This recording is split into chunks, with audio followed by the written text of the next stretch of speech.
और देश की राजधानी दिल्ली से इस वक्त की बड़ी खबर आप तक पहुंचा दें। दिल्ली के वेलकम इलाके में ताबड़तोड़ फायरिंग की वारदात हुई, जहां एक शख्स की जान तक चली गई, जबकि एक दूसरा शख्स जख्मी हो गया है। जानकारी जो निकलकर सामने आ रही है कि बाइक सवार 3 अज्ञात हमलावर इस वारदात को अंजाम देते हैं और अपनी बाइक छोड़कर फरार हो जाते हैं। हालांकि बदमाश पीड़ित का स्कूटर और फोन लेकर फरार हो गए हैं। हमारे सहयोगी दीपक बिष्ट ज्यादा जानकारी के साथ। दीपक, किस तरह से देश की राजधानी में इस वारदात को अंजाम दिया गया है, क्या कुछ ये पूरा मामला सामने आ रहा है?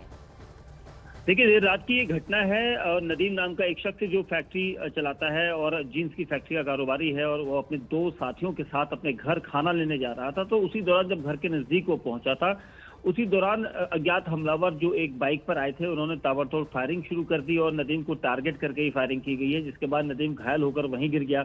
उसके एक साथी के पैर में गोली लगी, जबकि तीसरा साथी बच गया था। उसके बाद हमलावरों ने अपनी बाइक वहीं पर छोड़ी है और अपनी बाइक छोड़कर जो मृतक नदीम है उसकी स्कूटी और मोबाइल फोन लेकर फरार होने का आरोप है।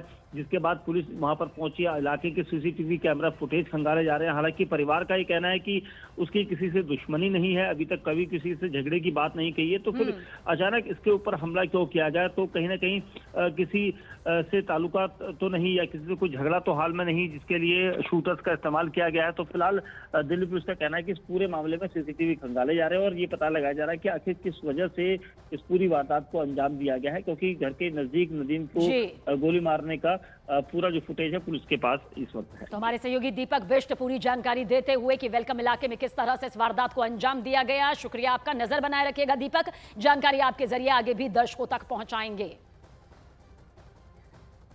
तो दिल्ली के में गोलीबारी में एक शख्स की मौत हो गई। हालांकि परिवार वालों का कहना यह है कि किसी भी तरह से नदीम की कोई दुश्मनी यहां पर नहीं थी, पर आसपास लगे सीसीटीवी कैमरों को अब पुलिस तलाश रही है कि इन 3 अज्ञात हमलावरों के बारे में किसी तरह से कोई सुराग हाथ लगे और इन्हें जल्द से जल्द कानून के शिकंजे में लाया जा सके।